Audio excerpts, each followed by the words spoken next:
श्री राम जय राम जय जय राम। श्री राम जय राम जय जय राम। श्री राम जय राम जय जय राम। बोलिए सियावर रामचंद्र भगवान की जय।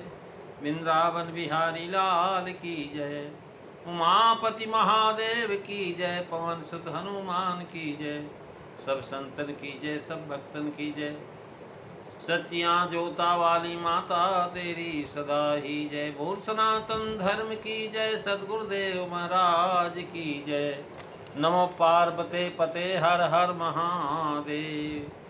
जय जय सीताराम। आदरणीय विद्वजन, श्रद्धारूपा देवियों एवं विश्वास रूपी कथा सुताओं, भगवत सानिध्य में भगवान का चिर श्रवण करने के लिए हम लोग उपस्थित हुए हैं। आइए थोड़ी देर भगवान के चरणों में ध्यान लगाते हुए भगवान के कुछ लीला चरित्रों का स्मरण करें। पिछली चर्चा में आप जो है महाराज रामचरितमानस के अंतर्गत बालकांड की कथा सुन रहे थे, जिसमें भगवान शिव के विवाह का प्रसंग था। बाराती लोग भोजन कर रहे हैं, एक तरफ देवता बैठे हुए, एक तरफ रुद्रगण बैठे हैं। यक्ष, किन्नर, नाग, गंधर्व सब गए हुए वहाँ भगवान शिव की बारात में। वो देवता की देव समाज में देवता लोग आए हुए। स्वर्ग लोक से, मित्र लोक के जो महाराज बहुत सारे दिव्य ऋषि हैं, वो लोग भी आए हुए। भोजन प्रसाद हो रहा है और उस समय औरतें जो गीत गारी गाती हैं। गारी का मतलब गाली देना। उसमें जो है महिलाएं जो है विपक्ष की जो पुरुष हैं, जो स्त्रियां हैं, उनका नाम लेकर के, अपने पक्ष के पुरुषों का नाम लेकर के महाराज ऐसी ऐसी जो है गालियां देती हैं कि जो सुनकर के बड़ा आनंद आता है। देखिए, गाली जो है महाराज अच्छी चीज़ नहीं है, लेकिन कई जगह बहुत अच्छी है। अब देखिए, वही गाली है जब महाराज ससुराल में गाई जाती है तो बड़ा आनंद होता है। और ससुराल के लोग जब आते हैं तो महाराज जो है अपने जीजा के यहाँ, तो वहाँ पर भी महाराज जो है गाली गाई जाती है। और दोनों जगह की अपनी अपनी विधि है और ये महिलाएं गाती हैं। तो पिछली चर्चा में आप सुन रहे थे कि गारी मधुर स्वर देहि सुंदर, बिंगे बचन सुनावहीं। गारी मधुर सुर देहि सुंदरी, बिंगे बचन उचार सुनावहीं। भोजन करहि सुर अति विलंब, विनोद सुनि सच पावहीं। जेवत जो बढ़े आनंद सो मुख, कोटि हूँ ना पर कहो। अचवाई दीने पान सबको, गौने बास जह जाको रहे। अचवाई दीने पान गौने बास जह जाको रहो।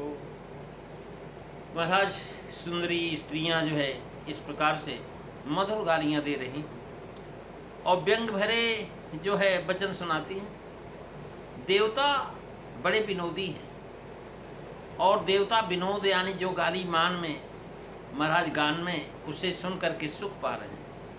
इससे वो भोजन करने में देर लगा रहे हैं ताकि और गालियां सुनने को मिले। भोजन के समय जो आनंद बढ़ा वह करोड़ों मुखों से कहा नहीं जा सकता। भोजन कर चुकने पर हाथ मुंह धुलवा करके सबको पान दिया गया। महाराज प्रथा है, सब जहाँ जिसका निवास स्थान था बारात ठहरने का, वो महाराज जहाँ ठहरे थे वहाँ सब चले गए। फिर मुनियों ने आकर के राजा हिमांचल को लग्न पत्रिका सुनाई। विवाह का समय देख करके उन्होंने देवताओं को बुलावा भेजा। मृदु वाणी और मधुर स्वर से गाली देती हैं, व्यंग वचन से सुनाती हैं, क्योंकि प्रकट गाली कठोर होती है। वही व्यंग भीतर मृदु और मधुर हो जाती है। एक तो उनकी वाणी मृदु है, मीठी भाषा में बोलती हैं, औरतों का कंठ बड़ा मीठा होता है। और दूसरा यह है उस पर व्यंग सुनाती हैं, अर्थात अपनी ओर के पुरुषों का नाम लेकर के और ब्रह्मा देवताओं की स्त्रियों के नाम लेकर के व्यंग से दोनों का संजोग होना ये गाली। जेवत देहि मधुर धुनि गारी, जेवत देहि मधुर धुन गारी। और ले नाम पुरुष अरु नारी, मंगल भवन अमंगलहारी द्रवौ सुदशरथो अजीर बिहारी। श्री राम जय राम जय जय राम, श्री राम जय राम जय जय राम। महाराज विवाह की गालियाँ मीठी कही जाती हैं क्योंकि वो प्रेम की गालियाँ हैं, केवल प्रमोद विनोद हास विलास के निमित्त गाई जाती हैं। दोहावली में महाराज तुलसीदास ने लिखा कि ब्रह्मा से पूछा कि महाराज आपने गाली क्यों बनाया। तो उन्होंने कहा अमीय गारी गार्यो गरल गारी कीन करतार, प्रेम बैर को जननी जुग जाने बुधन गंवार। कर मंगल भवन अमंगलहारी द्रवौ सुदशरथ अजीर बिहारी। श्री राम जय राम जय जय राम, श्री राम जय राम जय जय राम। महाराज अमी गारी गारी गरल, ब्रह्मा ने क्या किया, पहले अमृत डाला, उसके ऊपर से जहर डाल दिया। गारिकीन करतार, महाराज इसको जो है करतार ने बनाया है। और ये कैसी ही गाली, कहने लगे प्रेम बैर की जननी। महाराज प्रेम की जननी है, प्रेम उत्पन्न करती है, प्रेम की माँ है, प्रेम पैदा होता है। और कहने लगे बैर की जननी, प्रेम की जननी भी है और बैर की भी जननी। सब लोग नहीं समझ सकते। जानई बुध नहीं गंवार, यानी बुद्धिमान लोग तो इसको जानते हैं और गंवार लोग नहीं समझते इस बात। व्यंग जैसे शिव जी को कहती हैं, अनुज्ञा अलंकार है। फीको पैनी को लगे जो विवह में गारी, महाराज है तो फीकी पर नीकी लगती है और ये विवाह में अच्छी लगती है। गालियाँ जो समय बैर विरोध के कारण हो जाती है, महाराज बैर विरोध में गालियाँ खूब निकालते हैं लोग। कह रहे हैं महाराज बुरी लगती है बैर, वे ही विवाह में प्रिय लगती है जो अंगीकार करने योग्य नहीं, उसे अंगीकार करने से यहाँ अनुज्ञा अलंकार है।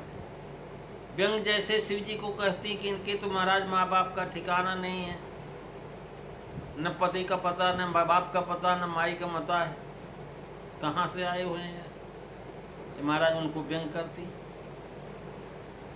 और कह रहे हैं कि अंगीकार करने में शुभ है, माँ बाप का ठिकाना है। भोजन करें सुर अति विलम्ब, विलम्ब से भोजन करते हैं जिससे गाली सुनने को मिले, आनंद के लिए ही विनोद होता है।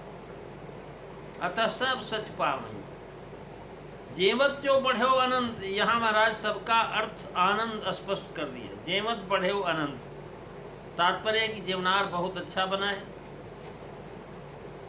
सो जेवनारी की जाई बखानी, और बसई भवन जेही मातु भवानी। महाराज वो बहुत बढ़िया, बहुत अच्छी लगी, जिससे सब देवता प्रसन्न हुए।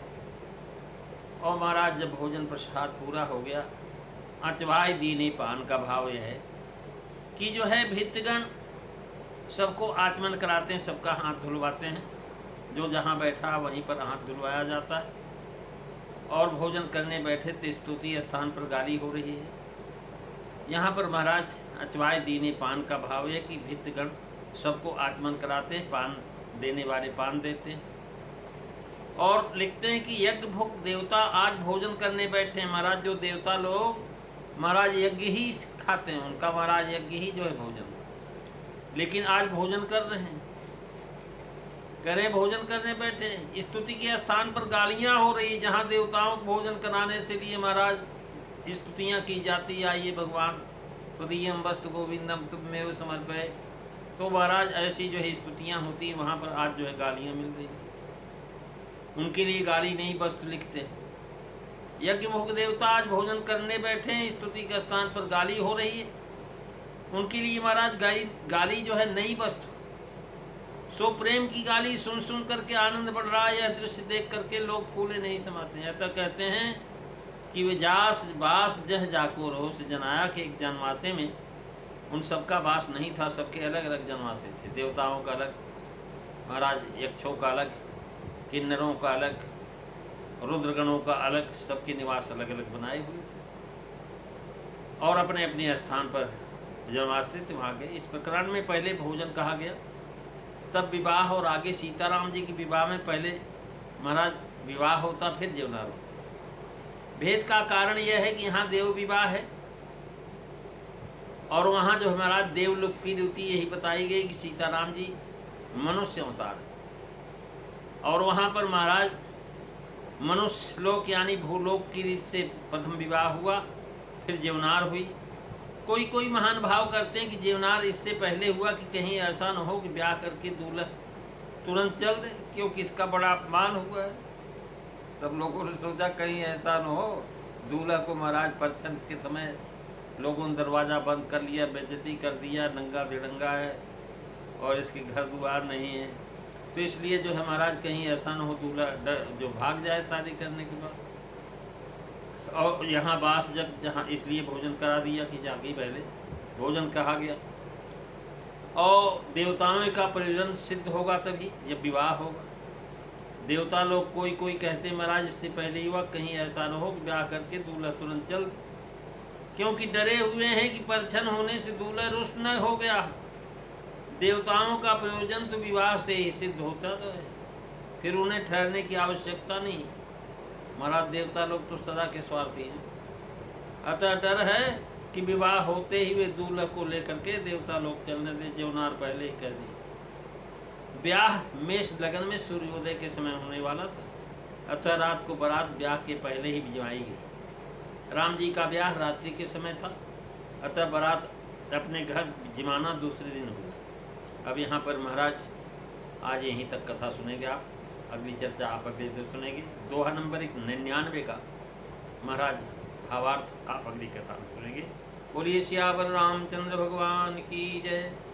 श्री राम जय राम, जय जय राम। श्री राम जय राम, जय जय राम। श्री राम जय राम, जय जय राम। बोली सियावर रामचंद्र भगवान की जय। जय सीताराम। सभी को